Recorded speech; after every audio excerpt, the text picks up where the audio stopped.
तो कब्र पे मेले ठेले और इस तरह का क्राउड जो है ये शरीयत में पसंदीदा नहीं है। तो कुरान के माध्यम से ये चलें तो इनके यहाँ पर किसी भी मकबरे की पूजा करना या उसका निर्माण करना वो मना है। जो दावा हमारे हिंदू पक्ष ने रखा था उस एप्लीकेशन को कोर्ट ने स्वीकारा है, इसका मैं स्वागत करता हूँ। अस्सलाम वालेकुम रहमतुल्लाहि व बरकातुहू। मैं हूँ आपका दोस्त मौलाना एहसान रजा। बहुत ही अहम और खास वीडियो लेकर मैं आपकी खिदमत में हाजिर हूँ। हमारा मुल्क हिंदुस्तान साधु संत और औलिया किराम का ये मुल्क है। बिलखुसूस हिंदुस्तान के किसी भी बड़े शहर में आप चले जाएं, वहां कोई ना कोई एक अल्लाह का वली आपको जरूर मिलेगा। औलिया किराम का दुश्मन कोई भी नहीं होता है, बल्कि हर इंसान औलिया किराम से मोहब्बत करते हैं। बिलखुसूस मुसलमान दिलो जान से औलिया किराम से मोहब्बत करते हैं। लेकिन मैं आपको अगर ये कहूं कि औलिया किराम का दुश्मन खुद मुसलमान है तो आपको हैरानगी होगी। जी हाँ, बिल्कुल मैं सही बात कह रहा हूं आपको। औलिया किराम का दुश्मन ये कलमा पढ़ने वाले लोग, और सिर्फ कलमा पढ़ने वाले नहीं बल्कि जो दीन के जिम्मेदार लोग हैं वो औलिया किराम के दुश्मन बने बैठे हैं। वो खुद कह रहे हैं कि मजारों को गिराओ, दरगाहों को गिराओ। इन्हीं की बातें सुनकर फिर जो गैर मुस्लिम के साधु संत होते हैं वो कहते हैं कि देखो, कुरान के मुताबिक अगर कोई जिंदगी गुजारना चाहे मुसलमान तो उनके नजदीक तो मज़ार बनाना भी नाजायज और हराम है। आप क्या कहेंगे ऐसे लोगों के बारे में जो औलिया किराम के मज़ारों के दुश्मन बने बैठे हैं? वो खुद कह रहे हैं कि मज़ारों में नहीं जाना चाहिए, दरगाहों में नहीं जानी चाहिए, घर में बैठ करके उनके लिए दुआएं करो। आपको यकीन नहीं आ रहा है ना? चलिए आपको मैं ये वीडियो दिखाता हूं, देखिए। कल जो ये मज़ार बने हुए हैं इंडिया और पाकिस्तान में, इनमें बहुत सारी खुराफात होती हैं, इसलिए इन मज़ारों पे जाने को हम नाजायज़ ही कहते हैं। उसकी वजह यही है कि इससे बिदअतियों की तायद होती है और जो कुछ धूम धड़क्का वहाँ पे हो रहा है सबको पता है। रसूलुल्लाह सल्लल्लाहु अलैहि वसल्लम ने इरशाद फरमाया कि अल्लाह यहूद व नसारा पे लानत करे, वो अंबिया के दुनिया से जाने के बाद उनकी खबरों को मेला गाह बना लिया करते थे, ईदगाह, जैसे ईद पे मेले ठेले होते हैं। तो और आप सल्लल्लाहु अलैहि वसल्लम ने यह भी फरमाया कि मेरी कब्र को अल्लाह इससे मेरी हिफाजत फरमाए। तो कब्र पे मेले ठेले और इस तरह का क्राउड जो है ये शरीयत में पसंदीदा नहीं है। और जितने भी बड़े बड़े अकाबिर बुजुर्ग हैं, बहुत सारे जो सूफिया कराम थे और उनकी कब्रों का बड़ा बुरा हशर किया हुआ है बिदतियों ने। तो इस तरह आज बहरहाल इस अमल से मना किया जाएगा। आप अपने घर में बैठें और किसी बुजुर्ग के लिए दुआ करनी हो। अजमेर शरीफ दरगाह पे शिव मंदिर है, क्या कहेंगे इसके बारे में? देखिए, ये जो दावा हमारे हिंदू लोग पक्ष ने इनको रखा लाखों था, की तादाद में फॉलो करते हैं, इनकी बातें सुनते हैं। एप्लीकेशन को कोर्ट ने स्वीकारा है। नेता इसका मैं राजनेता स्वागत भी करता हूं। खामोश इस नहीं कोने है। में गए, उन्होंने एक ही काम हज़रत किया ख्वाजा मोइनुद्दीन कि जहां भी अजमेरी सनातनियों के धर्म दरगाह स्थल की है उसको हिमायत में खंडित किया खड़े हुए जावे, हैं। देखिए, मूर्तियों को खंडित किया जावे, मूर्ति और मंदिरों को खंडित करके वहीं पर फिर मकबरे मीनारे बनाई जाए। वहीं अजमेर शरीफ दरगाह में क्यों छिड़ा है विवाद?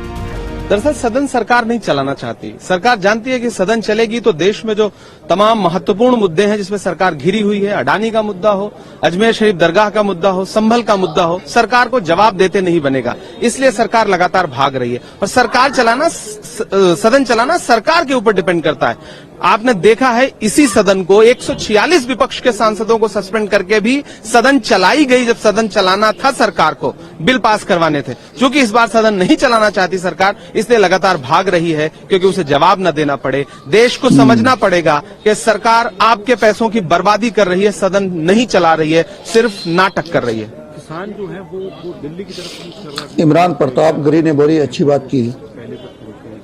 देखिए, किसान परेशान है, नौजवान परेशान है, इस देश के हिंदू मुसलमान परेशान है, सब परेशान है। इस सरकार से हर व्यक्ति पीड़ित है। इसलिए मुझे पूरा विश्वास है कि ये सदन सरकार नहीं चलने देगी। अजमेर शरीफ दरगाह में क्यों छिड़ा है विवाद? देश की सबसे मशहूर दरगाहों में से एक अजमेर दरगाह पर हिंदू पक्ष ने दावा किया है। दावा किया जा रहा है कि यह दरगाह संकट मोचन महादेव मंदिर है। इस मामले में अजमेर सिविल अदालत में सुनवाई हुई। अजमेर शरीफ दरगाह के नीचे शिव मंदिर होने का दावा करते हुए अजमेर की एक अदालत में याचिका दायर किए जाने को लेकर नया विवाद छिड़ गया है। अदालत ने याचिका को सुनवाई के लिए स्वीकार किया तो इस मुद्दे पर बयानबाजी की बाढ़ आ गई। याचिकाकर्ता हिंदू सेना के प्रमुख विष्णु गुप्ता ने वाद का आधार एक किताब को बनाया है जो 113 साल पहले प्रकाशित हुई थी। इस किताब के लेखक हरविलास शारदा थे। मामले पर राजनीति हो गई है तेज। जब एक एक्ट है, प्लेसेस ऑफ वर्शिप एक्ट है, जब तो आप क्यों इस तरह की बात कर रहे हैं? क्यों इस तरह का काम जानबूझ के कर रहे हैं? आपकी जो मुख्य पार्टी है, मुख्य विचारधारा है, उसके लोग भी यही कहते हैं कि ये जरूरी नहीं कि हर जगह आप खो दें। प्लेसेस ऑफ वर्शिप एक्ट के बाद हर जगह इस तरह की बात उठाना भारतीय जनता पार्टी जानबूझ करके इस तरह का माहौल बना रही है। जितने भी लोग हैं ये सब भारतीय जनता पार्टी के समर्थित लोग हैं। इस देश में शांति होगी तभी विकास होगा, तभी खुशहाली आएगी, तभी लोगों का जीवन बदलेगा। और बीजेपी कभी भी शांति नहीं चाहती।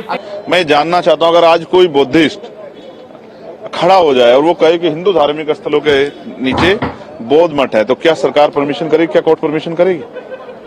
बिना सत्ता की जानकारी के संरक्षण के नहीं हो सकता है। और ये इसलिए हो रहा है, तमाशा इसलिए किया जा रहा है, कभी संभल, कभी ज्ञानव्यापी, कभी अजमेर, कि जिससे बुनियादी मुद्दे रोटी, कपड़ा, मकान, रोजगार, महंगाई, बेरोजगारी, एजुकेशन, हेल्थ, किसान, महिलाएं, सुरक्षा, इन सब से लोगों का ध्यान हटे। और जब इन पे ध्यान लोगों का हट जाएगा तो फिर सत्ता में बैठे लोग आराम से सत्ता चला पाएंगे, जब सवाल नहीं बचेगा। तो एक डिसीजन दिया ज्ञानव्यापी मस्जिद में कि आप सर्वे कर सकते हैं हर चीज का जहां भी शिकायत आए, जबकि 1991 का सुप्रीम कोर्ट का अपना एक डिसीजन है, जजमेंट है, कि जो 1947 में जो हमारी रिलीजियस प्लेसेस हैं, चाहे वो मंदिर है, मस्जिद है, गुरुद्वारा है, उसकी नोयत चेंज नहीं होनी चाहिए, वो वैसे की वैसी रहनी चाहिए। पर अनफॉर्चुनेटली एक्स चीफ जस्टिस साहब ने ऐसा एक जजमेंट दे दिया कि अभी तो पहले मस्जिदों में शिवलिंग ढूंढे जाते थे, अब तो ये हमारे जो जियारतें हैं, हमारे जो श्राइन्स हैं, और वो भी अजमेर शरीफ जैसी श्राइन, जहां मुसलमानों से ज्यादा हिंदू श्रद्धा रखते हैं, हिंदू लोग ज्यादा जाते हैं, मन्नत मांगते हैं, और 800 साल पुरानी ये जियारत है। तो मुझे लगता है कि इसके बाद मुसलमानों के घरों में ढूंढना शुरू कर देंगे। तो ये तो मुल्क को बंटवारे की तरफ लेके जा रहा है, खून खराबे की तरफ लेके जा रहा है, जैसे हमने संभल उत्तर प्रदेश में देखा। हमारे हिंदू राष्ट्र में हर एक जमीन पे अधिकार सिर्फ हमारे हिंदू समाज का है। अच्छा, अजमेर शरीफ दरगाह पे शिव मंदिर है, ये जो दावा हमारे हिंदू पक्ष ने रखा था, उस एप्लीकेशन को कोर्ट ने स्वीकारा है। इसका मैं स्वागत करता हूं। जो हमारे हिंदू समाज का था वो हमारे हिंदू समाज का ही रहेगा, इतना विश्वास मैं व्यक्त करता हूं। भारत का इतिहास हम सबको पता है। ये गलती कभी मत करना। लगातार मुगलों का यहाँ आतंक रहा, यमनों का रहा, और उस संपूर्ण उनके आतंक में जो यहाँ पर लूटने कसोटने के लिए देश को आए, उन्होंने जहाँ जहाँ देश के जिस जिस कोने में गए, उन्होंने एक ही काम किया कि जहाँ भी सनातनियों के धर्म स्थल है उसको खंडित किया जावे, मूर्तियों को खंडित किया जावे, मूर्ति और मंदिरों को खंडित करके वहीं पर फिर मकबरे, मीनारें बनाई जाए, वहीं मकबरे चुने जाएं। हालांकि कुरान के माध्यम से ये चलें तो इनके यहाँ पर किसी भी मकबरे की पूजा करना या उसका निर्माण करना वो मना है। फिर भी इस प्रकार का किया गया क्योंकि लैंड जिहाद था, सीधा सीधा जमीनें कब्जा करने का काम था कि हमारी जमीनें कब्जा रहे ज़्यादा ज़्यादा। पूरे भारतवर्ष में प्राचीन जितने भी धर्म स्थल थे, अध्यात्म केंद्र थे, मठ मंदिर आश्रम थे, उन सबको मिटाने का काम इन मुगलों ने किया। अब मुगल जा चुके हैं तो मुगलों का, अंग्रेजों का भी अब अस्तित्व यहाँ रहना नहीं चाहिए। इसलिए अब पुनः प्राचीन स्थानों को जीर्णोद्धार कराने की आवश्यकता है। नेता जो बातें करते हैं वो इलेक्शन या किसी फायदे के तहत वो बातें करते हैं वो, लेकिन इस वीडियो में आपने देवबंदी जमात के मौलवी तारिक मसूद की जो बातें सुनी, मुझे इससे बहुत ही अफसोस हुआ। एक मौलाना होकर, एक मुफ्ती होकर के आप कैसे कह सकते हो कि दरगाह में मत जाओ, मज़ारों में मत जाओ, वहाँ खुराफात है वगैरह वगैरह। अगर खुराफात है तो उसको दूर करो। दरगाह में जाने से रोकते हो, मज़ारों में जाने से रोकते हो, जो कि कब्रिस्तान जाना, मज़ारों पे जाना हमारे नबी हज़रत मोहम्मद सल्लल्लाहु अलैहि वसल्लम की सुन्नतों में से एक सुन्नत है। हम लोग ऐसी बात करेंगे तो फिर हमारे जो मुखालिफिन हैं उनको तो एक मौका मिल जाता है, उनको एक दलील मिल जाती है। तो खुदारा जहां भी अल्लाह के वलियों के मज़ारात हैं वहां आप अकीदत रखें, मोहब्बत रखें और लोगों को वहां जाने से ना रोकें। वहां जाने से लोगों का ईमान ताज़ा हो जाता है। दीजिए अपने दोस्त मौलाना एहसान को इजाजत। अस्सलाम वालेकुम।